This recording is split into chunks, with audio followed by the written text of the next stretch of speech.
Okay, so this is the one inspirational slide of the afternoon. And the reason I did an inspirational slide is because here in Nova Scotia, we don't have regulatory pressure on us about doing nutrient management. In some jurisdictions, if you want to apply manure or fertilizers in commercial quantities, you have to make and follow a nutrient management plan. That's not the case in Nova Scotia. It's voluntary. And given the fact that making a nutrient management plan is a fair amount of work, and following it accurately is some more work, why would we do it? So I guess we do it because we care. We care about water quality. We care about greenhouse gases in the atmosphere. We care about soil health. And then last but not least, a good reason to do nutrient management is it can help make our farms more profitable. So my talk is about sort of the nuts and bolts, practical aspects of how we do nutrient management on the farm. And we could easily talk all afternoon just about that. Instead, we've got half an hour. So this is going to be pretty brief. It's going to touch on some aspects of nutrient management. It's going to skip some other important ones. One important one that I'm not going to talk about at all, that Tim talked about a bit at the end of his, is calibration. How do we know how much we're actually putting onto our land of compost, manure, whatever? A nutrient management plan is only worth something if what we do out in the field accurately represents what we planned on paper. So, maybe at some point we might have a workshop on, spreader calibration and just the nuts and bolts of getting the right amount actually out there onto the field. But anyway, I'm not going to touch on that today because of time limitations.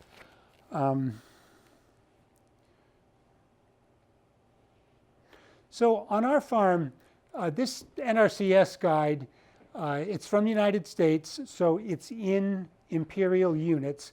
And actually, in my talk, I'm going to use imperial units because some of what I did was based on this guide. So just to keep it all on the same page, I'm going to talk mostly about pounds per acre. This came out in 2016, and we had previously on our farm for nutrient management been using some old worksheets that we had worked with since the 1980s. This one's a little more streamlined, and so for the last, 5 or 6 years, we've been using the worksheets that are in this guide to sort of give a process flow to our planning. There's a lot of tables of useful information in here, and there are directions step by step on how to fill out the worksheets. So highly recommended. You can download it for free. The handout that I put together has the web address to download that. So here's, this is page 1 of the worksheet, and basically you're just filling in what your crop is, the results of your soil test, what are the nutrient recommendations from whatever source you choose to use, and then on page 2, we get to all the various credits. So this is the mineralization of organic matter that Tim was talking about. Our soils on our farm, which has been under organic management for quite a few years, typically run about 5 or 6% organic matter. So theoretically, we could credit ourselves quite a lot of nitrogen from that. We actually use typically about 30 pounds per acre, which is going to be something like, 25 kilograms per hectare. That's a pretty conservative figure. One of the reasons why we don't take the full theoretical credit is a lot of organic matter mineralization happens later on in the growing season. In the spring, our soils here are typically cold and wet. There's not a lot of biological activity going on. And so at a time of year when we could use a lot of nitrogen from organic matter mineralization, it's maybe not happening. A lot of it happens like in August and September, especially September, when the soils are nice and warm. There's a lot of biological activity, and then we start getting some fall rains, which really stimulates the biological activity.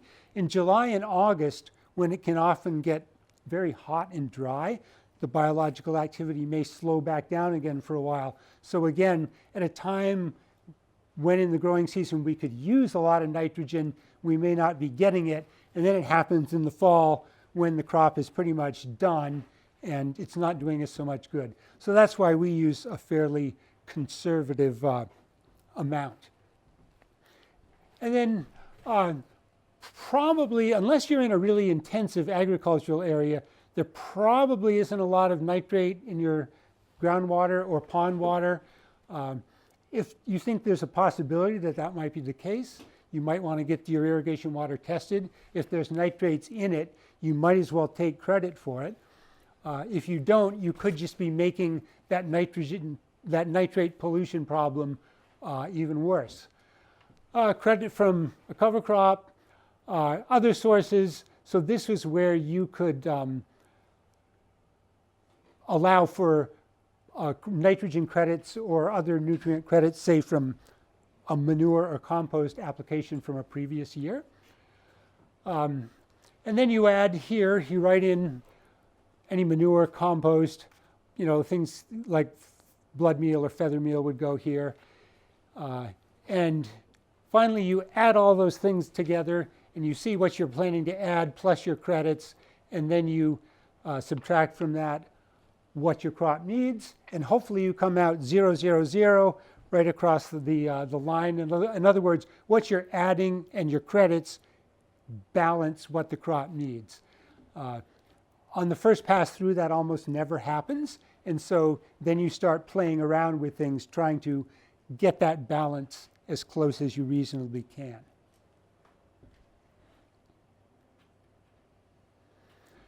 So working mostly with organic fertility inputs, some of the challenges are variability, mismatch in nutrient ratios, and unpredictability.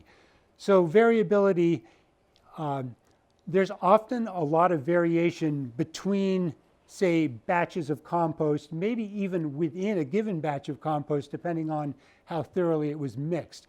If you're purchasing compost from somebody who's making it commercially, they've got good turning machinery, it's probably really well mixed. So there's probably not a whole lot of variability within the batch, but there could be a lot of variability between batches that you purchase because the compost makers the ingredients that go into their product may very well change over time depending on what's available to them, what it costs, and so forth.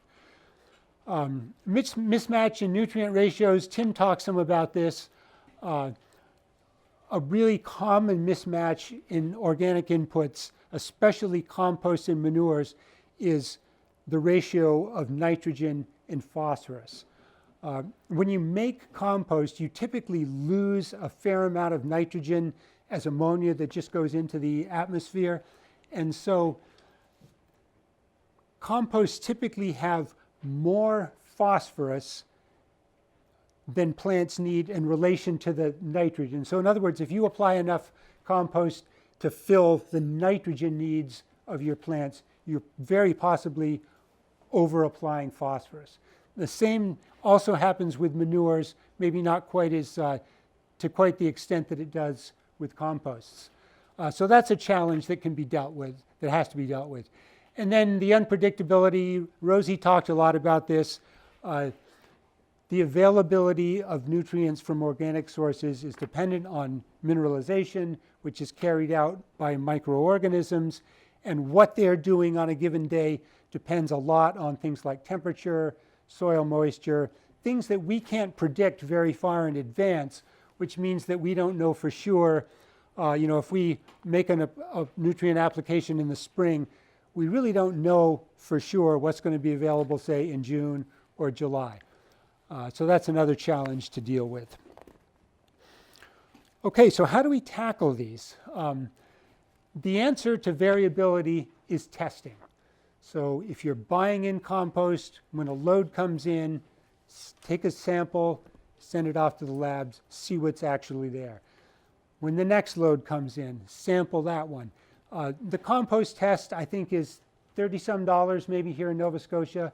If you're a registered farm, it's half that. On our farm, we typically recover about a third of the cost of registering the farm just in testing discounts between compost testing, potting mix testing, soil testing, tissue testing. Yeah, we can pay for about a third of the cost of registering the farm just through that 50% discount. So, don't hesitate to send your tests in.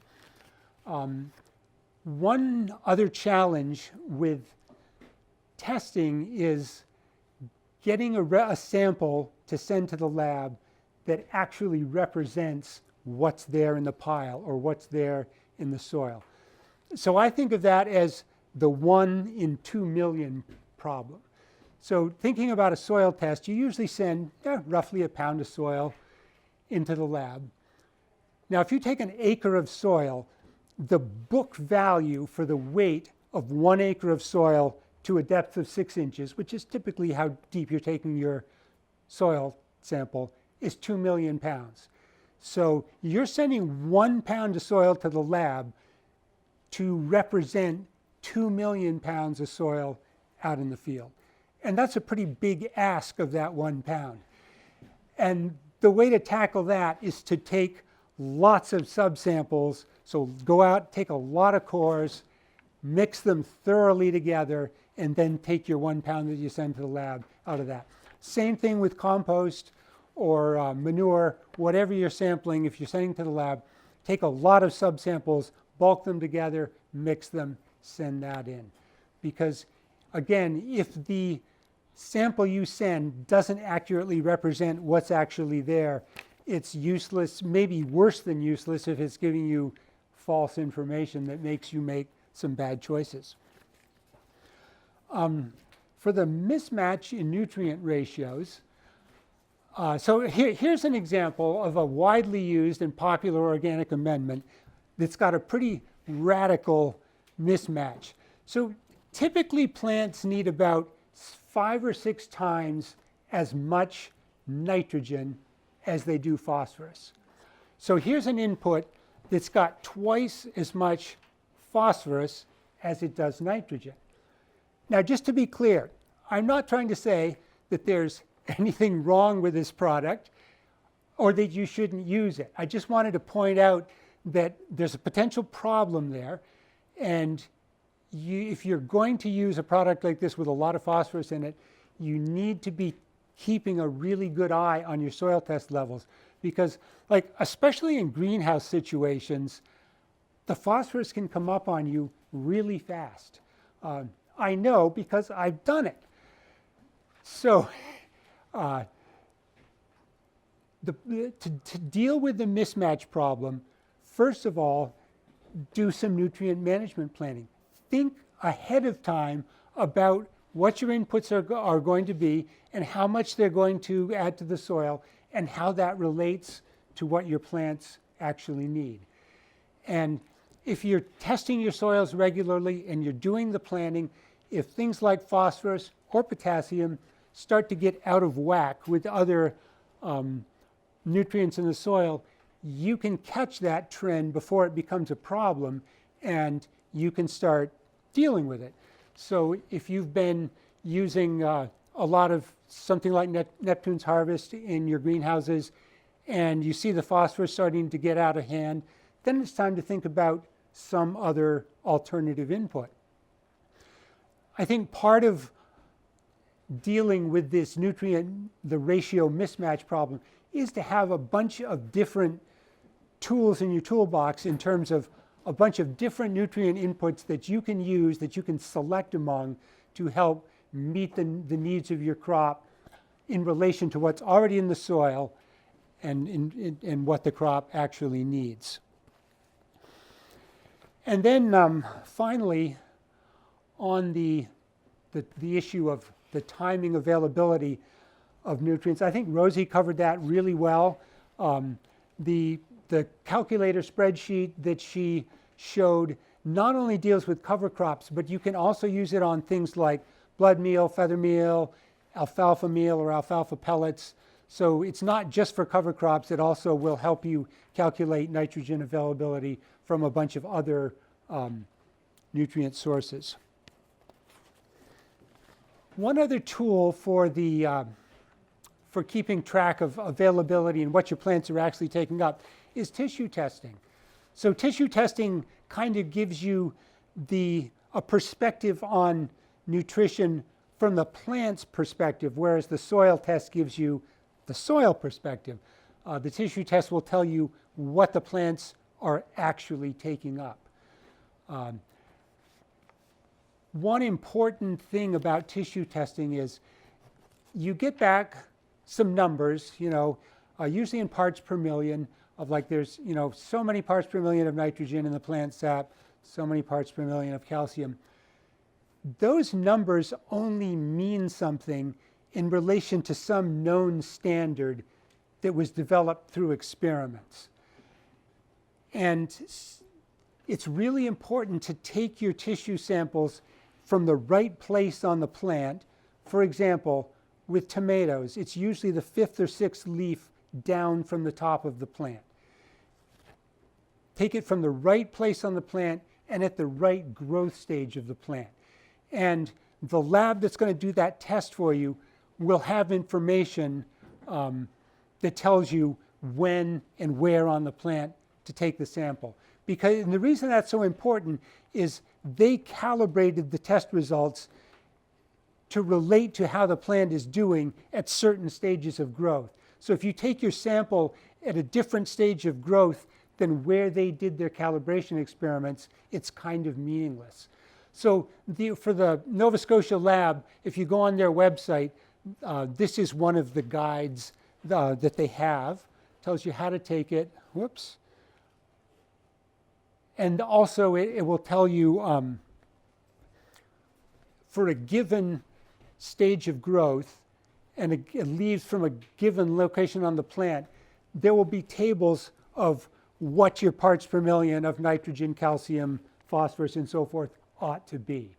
And if your levels are not where you want them to be, then you can start thinking about taking some sort of corrective action. It's really useful to take a soil test at the same time as you take the tissue test, because that will help you over time relate what you're seeing on your tissue tests to what happened in your soil where that plant was growing at the same time. In a way, if you do that and you keep records of that, you're developing your own calibration that's specific to your farm, your greenhouse, whatever. So, a useful tool.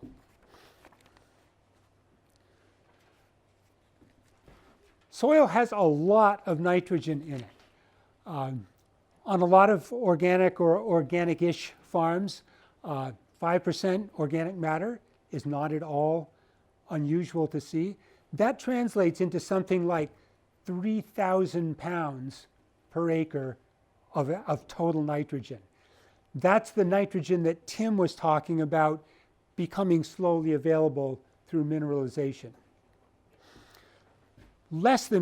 Probably less than 1%, maybe 1% of that total nitrogen is plant available at any given time.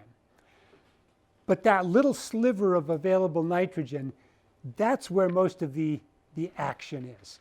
So that's where the plants are taking up their nitrogen. That's where denitrification is happening. That's where leaching is happening. So that little sliver of available nitrogen, that's what we want our management to focus on, like our short-term management. Long-term, sure, we want to build up that big supply of organic matter, which means a big reserve of total nitrogen. But in terms of like day-to-day management of the farm and the immediate needs of nutrient management, it's that 1% or less that we're really focused on. Okay, so I really like this graph because I think it gives us some really good ideas for nitrogen management. So, and this is part of this graph Rosalie already showed you. So stage of growth or date on the x-axis. On the y-axis we have percent of total nitrogen. And here on the left, it's the percent of total nitrogen that is subject to losses. And here on the right, it's the same scale, but it's the amount of the available nitrogen that the plant has taken up. So I think to think about things like nitrogen, it's helpful to think about some specific crop. So let's just take cabbage. Storage cabbage is an example. Probably most of the people here who grow vegetables are growing cabbage. It's a heavy feeder. If you look at different nitrogen recommendations for cabbage, it's probably going to be something like 180, maybe 200 pounds per acre. So thinking back to our little sliver of available nitrogen, that means that over the course of the growing season, we need to have 200 pounds of available nitrogen flow through that small pool that's plant available. So let's say when I plant, I'm going to use a fertilizer example. Let's say I put down 600 pounds per acre of ammonium nitrate. Ammonium nitrate is 34% N, so that's our 200 pounds of available nitrogen. Boom, in one shot, I have filled our pool of available nitrogen right up to the top. It's all there waiting for the plant. However, if I do that at planting time, the plant uptake is 0, which means that theoretically, that whole 200 pounds is subject to losses from denitrification, from leaching. That doesn't mean that we will lose the whole 200 pounds. But think about this. On our farm, since January 1st, we've had 272 millimeters of rain. Not snow, rain since January 1st. Now, if last fall I had thought, okay, I'm going to get a jump on my spring work, I'm going to put that fertilizer down this fall so I don't have to worry about getting the spreader out onto the wet fields in the spring. If I had done that and there was no cover crop on the field to soak up that nitrogen, at this point, honestly, most of it would probably be gone because we've had so much water move through the soil. So applying the whole shot of all the fertilizer in one shot at the beginning is a pretty risky proposition, both financially and environmentally. Rosalie talks some about split applications. So here we've split the nitrogen into 4 applications. So the shaded area represents the total amount of the N that's subject to loss. And it's just visually obvious that the total of these is way less than the total of that. Splitting nitrogen makes a lot of sense. With nitrogen, it's kind of like use it or lose it. Because as Rosie said, it doesn't stick around very long in the soil. Nitrogen is very mobile. It's very reactive. And if the plants don't take it up or the soil microbiology doesn't take it up, there's a very good chance that you're going to lose it either into the atmosphere where it becomes a greenhouse gas, which, by the way, when nitrous oxide makes it up into the stratosphere, it also damages the ozone layer. So it's kind of a double whammy with that one. So either into the atmosphere or down into groundwater or into surface water if it was a surface applied fertilizer application and we get a lot of rain with some runoff. If we, instead of using the ammonium nitrate, let's say we used poultry manure with bedding in it. 3% nitrogen is the book value. Hopefully you send a sample to the lab. But if you get caught short on time and it doesn't happen, the NRCS guide has some useful tables with book values of different kinds of manures, also book values of different composted manures and things like feather meal, blood meal, alfalfa pellets, and so forth.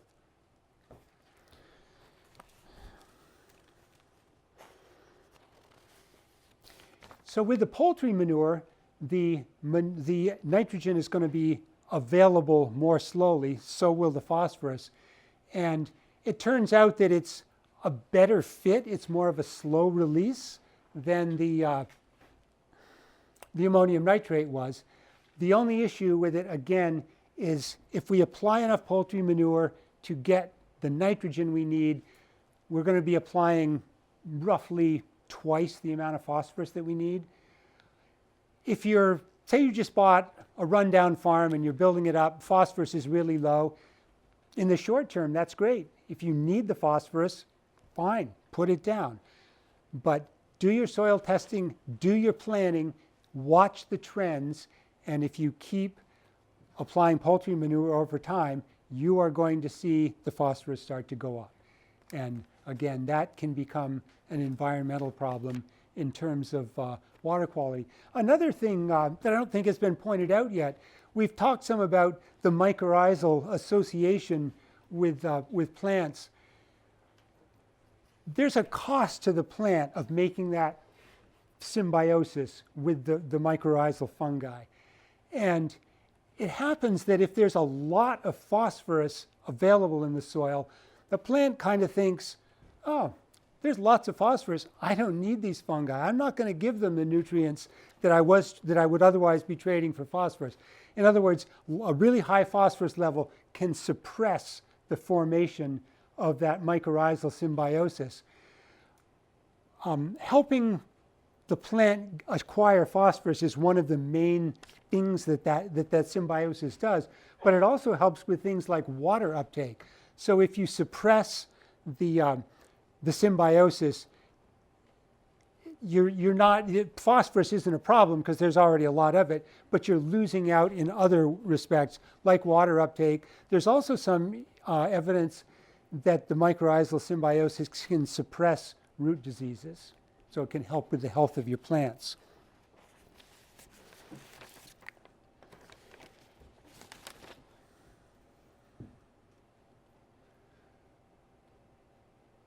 Yeah, that's a table from the NRCS guide about manure.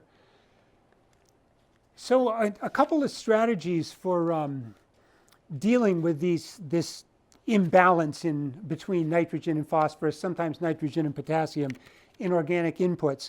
One really great strategy that's kind of a longer term strategy is to grow a lot of leguminous cover crops, because the cover crops will pull nitrogen out of the atmosphere, but they will cycle the P and K that's already in the soil.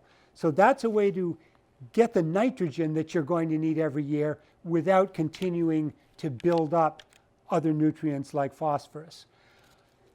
For a shorter fix, within the last few years, there have become available on the market some products. They're hydrolyzed vegetable protein products. So they've taken some sort of vegetable protein. It might be something like soybean meal, some sort of byproduct from food processing. They subject it to a chemical reaction called hydrolysis, which is pretty benign, and it splits the proteins up into their constituent amino acids. So this is one that we use on our farm. This is approved for use on certified organic farms. It's 18% nitrogen, which is kind of an amazing nitrogen level to find in an organic input. And it's 98.5% amino acids. Honestly, I don't know what the other 1.5% is, but because it's been approved for organic production, I'm assuming it's probably just protein that didn't break apart yet, but it shouldn't be anything that we have to worry about if we care about, what we're putting onto our soil. This stuff is extremely water soluble. So that brings us to the topic of fertigation, which is another really useful tool for fine-tuning your nutrient management and for applying some nutrients in more or less straight elemental form, as opposed to, in manure or compost, where you're getting a whole lot of baggage along with the nutrient that you're after. So fertigation is it's fertilization through irrigation water. And to do that, you need some sort of a proportioner that will mix. So you make up a concentrated liquid solution of your fertilizer, and then you need some sort of apparatus to blend that in with the flow of irrigation water, which could be going through sprinklers. Usually it's going through drip irrigation. The problem with proportioners and sprinklers is the proportioner does cause a certain amount of pressure drop. So unless you have really sprinklers with a really low pressure requirement, you may just find them dribbling instead of sending out their 20-foot radius or whatever you expect them to do. So there are many different brands of proportioners available. You can spend as little as $100. You can spend, like for the dosatron pictured there, that's roughly a $600 unit. Lots of different brands. I'm not here to promote any one brand. I have a photo of a dosatron because that's what we use on our farm. We have 3 of them. This particular one has been going for over 10 years. You can see how it's kind of sun bleached on top just from being outside a lot. It's mounted on a hand truck to make it easy to move around to different irrigation zones where we need it. It's not shown in the picture here, but there's a cement block wired to the foot plate of that hand truck. And the reason is when this thing is full of water, it makes the hand truck top heavy. So the cement block is there to act as a counterweight to keep it from tipping over. Because if it tips over and it hits the ground hard, something's going to break. This is experience speaking. And the parts for these are quite expensive. So you don't want it to tip over on you. As well as nitrogen, you can apply pretty much all of the trace minerals in certified organic production to use the elemental trace minerals, or a lot of them are in the sulfate form, so like iron sulfate, zinc sulfate. Those are allowable for certified organic, but you have to show that you need them, either through a tissue test or a soil test. One really useful place for fertigation with trace minerals is boron. Now, Rosie talked about that fine line between enough and too much. Like on an acre basis, you're putting 2 pounds maybe per acre, something like that.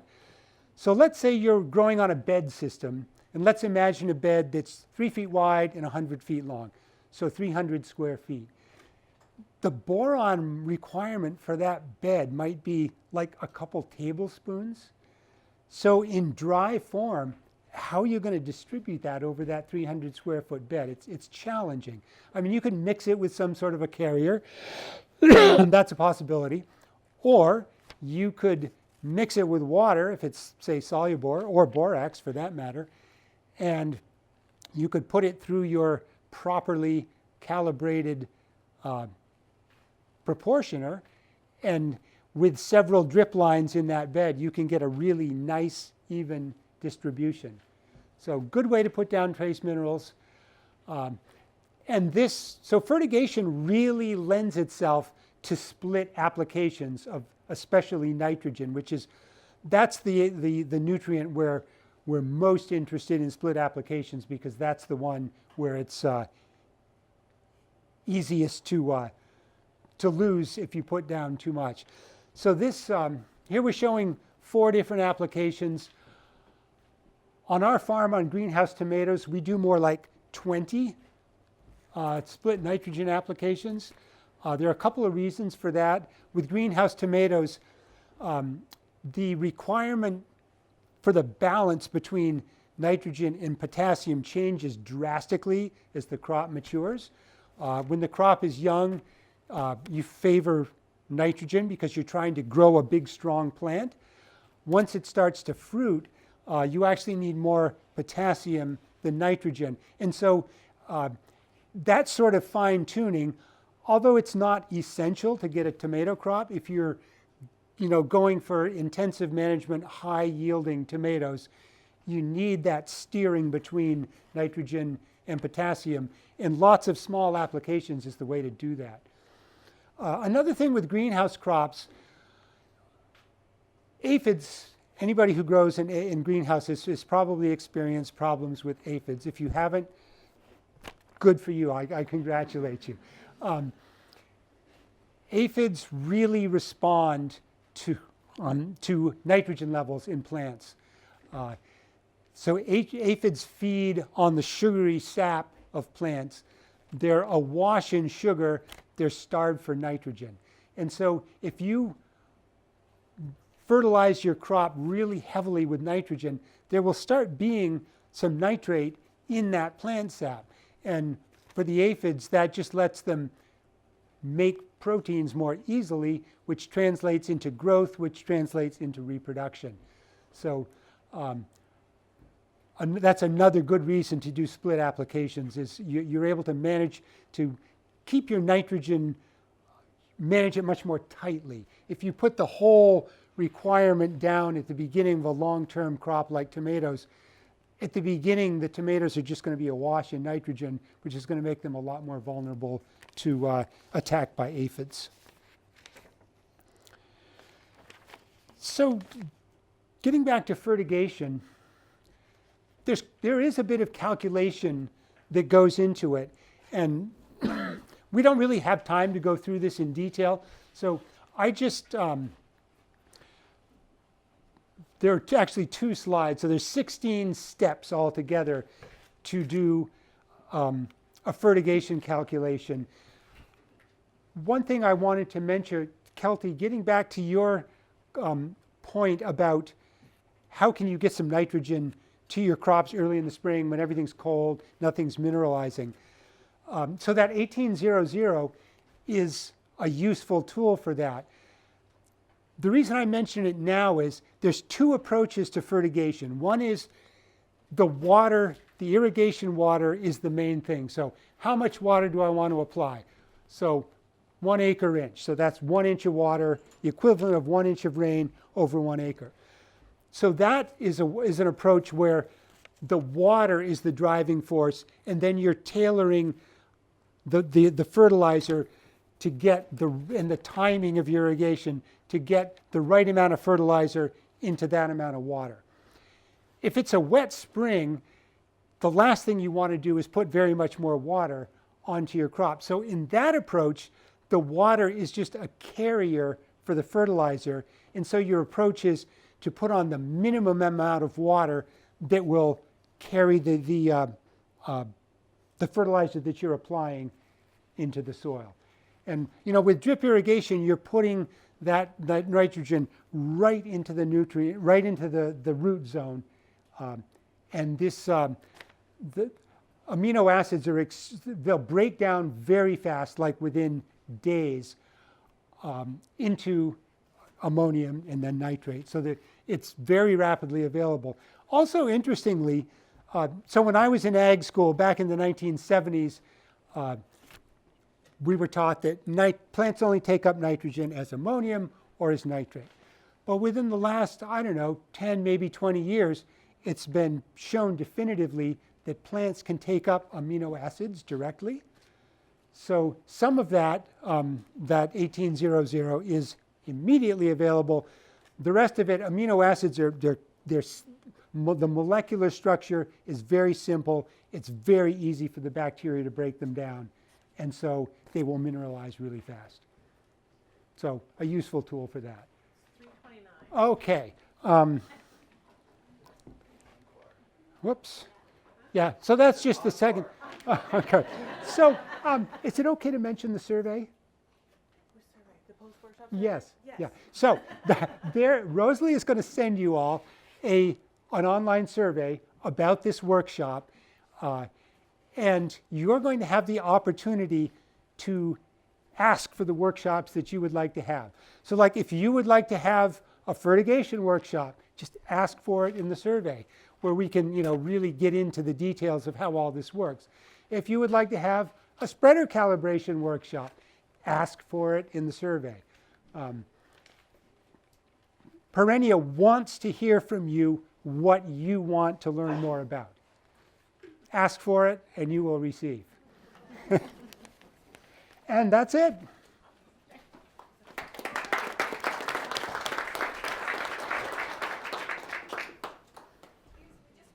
Sure. The e-scroll, can that be applied directly without wetting it? It could.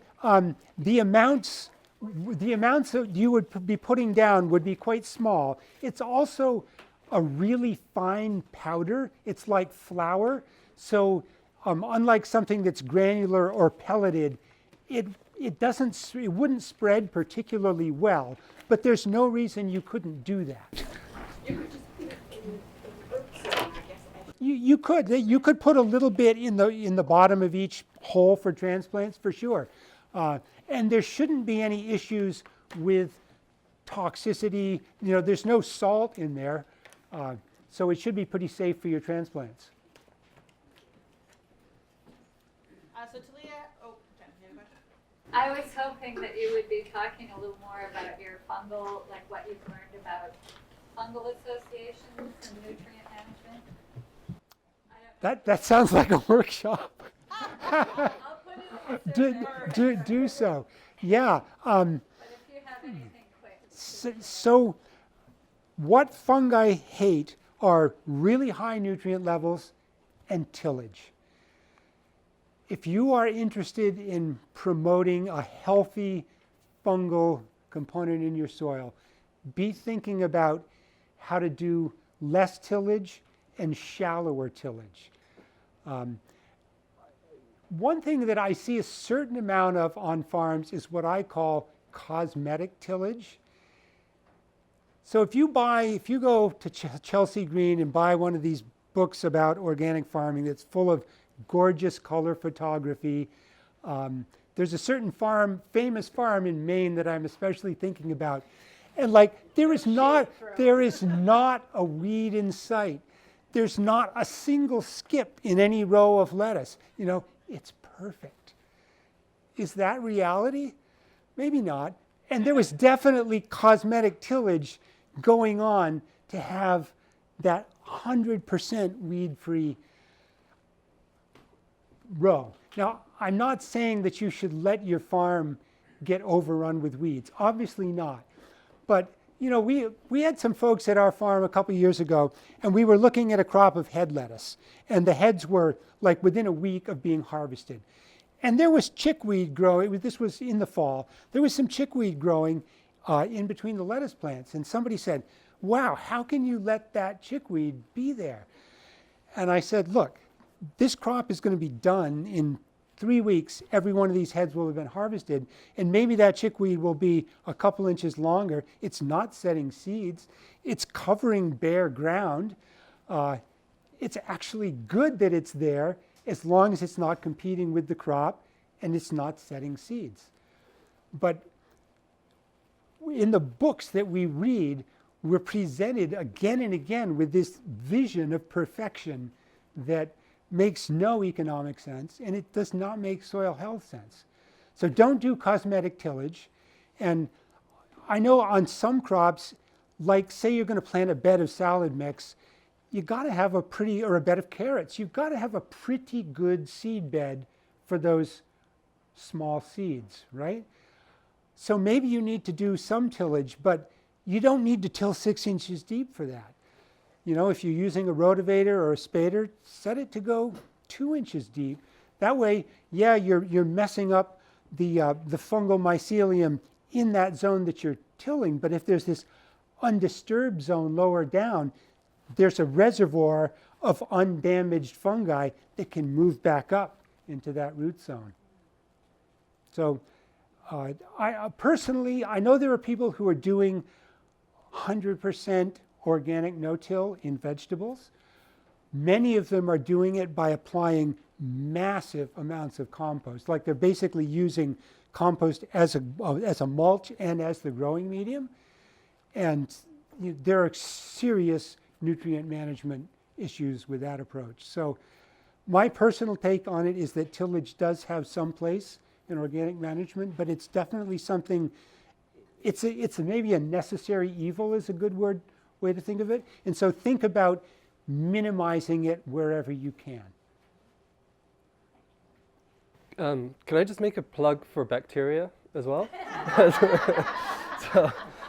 So a lot of these short-lived annuals, they generally prefer bacterial associations over fungal associations. So, mycorrhizae are extremely important, obviously. But the plants that get the most use out of these fungal associations are perennials and longer-lived annuals.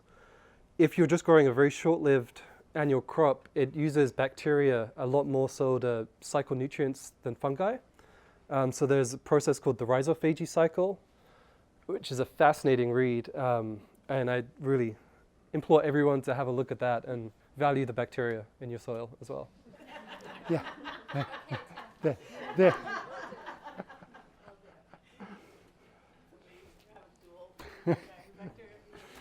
So there was a section that we didn't get to about soil health. If you have soil health tests and you want help interpreting them, Caitlin would be happy to talk about it with you. But to summarize that 20-minute presentation, soil health is all about organic matter. Build your organic matter. The healthiness will come. Thank you. Oh. Can you really quickly talk about the status of soil health testing in Nova Scotia? Sure. We don't have it.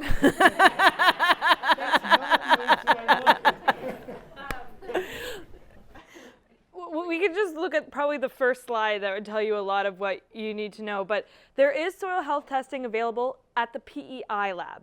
It's $135.50 per sample. It's free for PEI farmers. So because there are not very many people who have sampled in Nova Scotia, the interpretation for those results, we don't have that for Nova Scotia. So they do have it for PEI, but they don't have it for all crops because they can only give recommendations when they reach a certain number of samples and they've done research around it. So there are some, it's great and you want to get to know your soils. Some of these tests are things that you cannot interpret from the basic soil health test or basic soil sampling, which is mostly just chemistry. This gives you a little bit more indication of your soil biology and some physical properties, which is great. But right now we have kind of the what's happening, but we don't have the what to do about it. So the conversion into making recommendations from some of these properties that are up there, we don't quite have for Nova Scotia yet. Why would it be different for Nova Scotia than PEI? So I don't know, we just don't have those measurements right now. It may not be different, but it would be based on the PEI is very sandy. Yeah. They're very different soils. It's different soils and different cropping systems. Now they do break it out by cropping system, but so there may be some that are similar, like maybe the recommendations for forages might be similar, but they don't have like apple production and they have a higher potato production. So we don't have enough results to give recommendations yet. I don't think it's a bad thing if you are interested in doing it. I think it's great to have that information about your soil. But what do we have to do as farmers to get it? Pardon? What do we need to do as farmers to get that? To get a Nova Scotia soil health test? Write a letter to the Minister of Agriculture and tell them that that's a priority for you. Talk to the NSFA, tell them to champion it for you. I'd say those are your best steps. And they're because even if we don't have one here, if there's an opportunity to maybe subsidize sending it to PEI, or something like that, yeah, there's options. There could be funding available for something like that too. Excellent point. So off-calf, we've had 2 intakes for off-calf. We are largely out of money, but we've gone back to the federal government and said, hey, Nova Scotia farmers, Newfoundland and Labrador farmers are very interested in these BMPs. Please give us more money. And they have said probably, but we don't have that in written confirmation. So we're hoping to have a 3rd intake for off-calf money. If you haven't applied for money for off-calf, or if you haven't hit your maximum for your farm for off-calf dollars. It's based on farm income. So if you gross, it's up to $75,000, depending on what you gross. All that information's on offcalf.perennia.ca. So if there is a 3rd intake for off-calf, Because you came to this workshop, your name has gone onto our email list, and you will get an email alert saying, hey, there's a third intake. If there is a third intake, I encourage you, day one, get your application in, because it's likely we'll run out of money again. It's a very popular program. So you can apply for funding to get your soils sent to PEI Soil Health Lab. Or you could send it to your PEI farmer friends. Or you can make sure that you ship it in a package like in a refrigerated package, though, because because it's biology, right? Yes. You want to keep it cool. Yeah. Thank you very much for coming. There are still a ton of resources over here. There's berry fertility recommendations that I know some people might want to see. Lots of other stuff. And there's coffee and muffins in the back. Please take that.